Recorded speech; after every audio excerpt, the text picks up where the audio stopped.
सोचो, अगर आपको पता चले कि दुनिया के सबसे बड़ी जंगों में सिर्फ लोग नहीं, एनिमल्स भी सीक्रेट सोल्जर्स की तरह लड़ते रहे हैं। जी हाँ, जंगों के मैदान में ऐसे बीस्ट्स रहे हैं जो न सिर्फ दुश्मन को हराने में मददगार रहे, बल्कि कई जंगों के रिजल्ट को हमेशा के लिए बदल दिया। आज हम बात करेंगे बीस्ट्स ऑफ बैटल के बारे में, जानवर जो जंगों में असर डालकर सोल्जर्स के साथ लड़ते रहे। ये बीस्ट सिर्फ स्ट्रेंथ और स्पीड के लिए नहीं, बल्कि उनकी इंटेलिजेंस के लिए भी उसे किए गए। आज के इस सफर में आपको ऐसे हिस्टोरिकल फैक्ट्स पता चलेंगे जो आपने कभी नहीं सुने होंगे। इस जंग का असली राज जानने के लिए हमारे साथ बने रहिए। 5 मिनट नॉलेज को लाइक करें, सब्सक्राइब करें और घंटी के निशान को जरूर दबाएं ताकि नई आने वाली वीडियोस आप तक पहुंचती रहें। आपने हन्नीबल बारका का नाम सुना होगा, जो एक लेजेंडरी जनरल था। लेकिन क्या आपको पता है कि उसके आर्मी में एलिफेंट्स ने जंग के दौरान एक मेजर रोल प्ले किया था? हन्नीबल ने अपने वॉर एलिफेंट्स को उसे करके रोम के खिलाफ जंग लड़ी, और ये एलिफेंट्स उनकी आर्मी के सबसे डेडली वेपन्स में से एक थे। एलिफेंट्स के बेट साइज और स्ट्रेंथ का फायदा उठाते हुए हन्नीबल ने सेकेंड प्यूनिक वॉर में अपने दुश्मन को सरप्राइज कर दिया था। ये एलिफेंट्स जंग के मैदान में घुसते हाई सोल्जर्स के मोरल को गिरने के लिए काफी होते थे। रोम की ताकतमंद आर्मी भी इनके सामने वीक लगने लगती थी, क्योंकि ये बीस्ट सिर्फ शिकार नहीं, सोल्जर्स को दबाकर मारने के लिए ट्रेन था।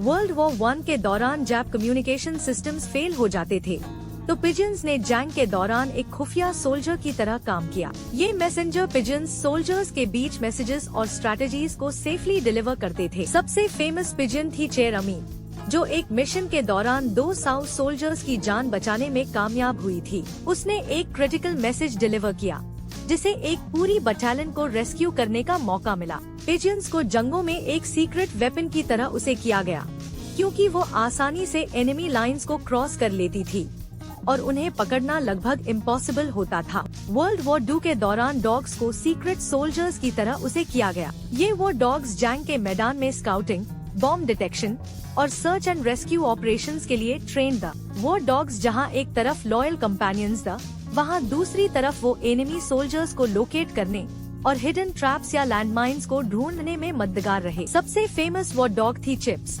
जो एक जर्मन मशीन गन नेस्ट को सिंगल हैंडेडली अटैक करके अपने यूनिट को रेस्क्यू करने में कामयाब हुई थी। ये डॉग्स गन सोल्जर्स के लिए एक इनविजिबल शील्ड की तरह काम करते थे। आपको ये सुनकर हैरानी होगी कि जंगों में डॉल्फिन्स को भी उसे किया गया है। कोल्ड वॉर के दौरान मिलिट्री डॉल्फिन्स को नेवल वॉरफेयर के लिए ट्रेन किया गया।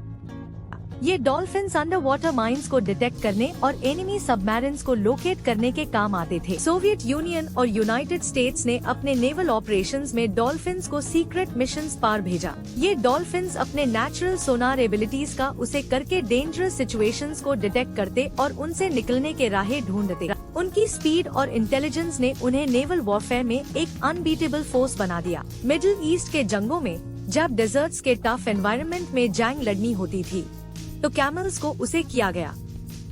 ये कैमल्स जंग में एक रिलायबल ट्रांसपोर्ट और कॉम्बैट रिसोर्स की तरह काम करते थे। कैमल कॉर्प्स ने जंगों के दौरान सोल्जर्स को लॉन्ग डिस्टेंस डेजर्ट ट्रैवल में मदद दी। कैमल्स को उनके एंड्योरेंस के लिए जाना जाता था, और उनकी वजह से आर्मीज को वाटरलेस डेजर्ट्स में भी सर्वाइव करने का मौका मिलता था। उनका रोल न सिर्फ ट्रांसपोर्टेशन तक सीमित था, बल्कि वो एनिमी के ट्रैप्स और एम्बुशेस को भी डिटेक्ट करने में स्किल्ड था। डेजर्ट वॉर्स में कैमल्स एक लाइफलाइन की तरह काम करते थे। वर्ल्ड वॉर 2 के दौरान एक स्ट्रेंज लेकिन इनोवेटिव सीक्रेट वेपन का प्लान बनाया गया था, बैट बॉम्ब्स। ये बैट्स को बॉम्ब्स के साथ अटैच करके एनिमी के एरियाज में रिलीज किया जाता था। U.S आर्मी ने इस प्लान को डेवलप किया था, और बैट्स को उनके नेचुरल नॉक्टर्नल इंस्टिंक्ट्स के वजह से चूज किया गया। बैट्स को ट्रेन किया गया था कि वो एनिमी बिल्डिंग्स में घुस जाए और वहां फायर बॉम्ब्स को एक्टिवेट कर दे। ये एक एक्सपेरिमेंटल वेपन था जो जापान के एरियाज को टारगेट करने के लिए उसे किया गया,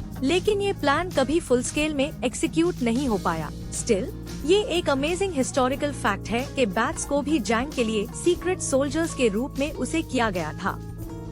जंगों के दौरान जब शिप्स के कम्युनिकेशन सिस्टम्स फेल हो जाते थे, तो मैसेंजर कैट्स को ऑन बोर्ड रखा जाता था। ये कैट्स जंग के दौरान शिप्स के बीच इमरजेंसी कम्युनिकेशन रिले करने का काम करती थी। इन कैट्स का रोल सिर्फ कम्युनिकेशन तक सीमित नहीं था, ये शिप्स के रैट्स और पेस्ट्स को भी कंट्रोल करने में मददगार होती थी। मैसेंजर कैट्स को जैंग के टफ सिचुएशंस में भी अपने सर्वाइवल इंस्टिंक्ट्स के लिए जाना जाता था। ये कैट्स एक इनविजिबल टीम मेंबर की तरह जैंग में शिप्स के साथ जानी जाती थी।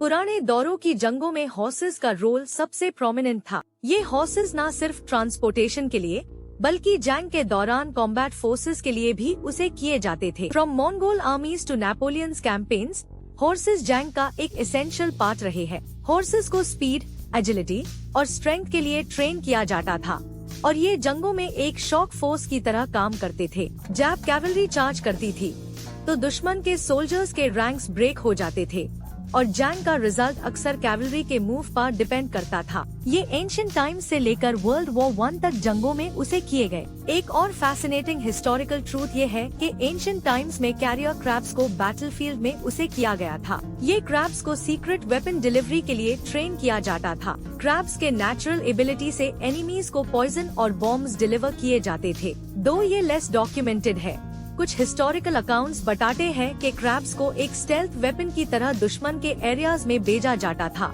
और उनकी छोटी साइज और साइलेंट मूव्स ने उन्हें एक डेडली सीक्रेट सोल्जर बना दिया था। अगर आपको ये वीडियो पसंद आई हो तो लाइक करें, सब्सक्राइब करें और हमें कमेंट्स में बताएं कि आपको इनमें से कौन सा सीक्रेट सोल्जर सबसे ज्यादा सरप्राइजिंग लगा। और नए मिस्ट्रीज और हिस्टोरिकल फैक्ट्स के लिए हमारे चैनल को जरूर फॉलो करें।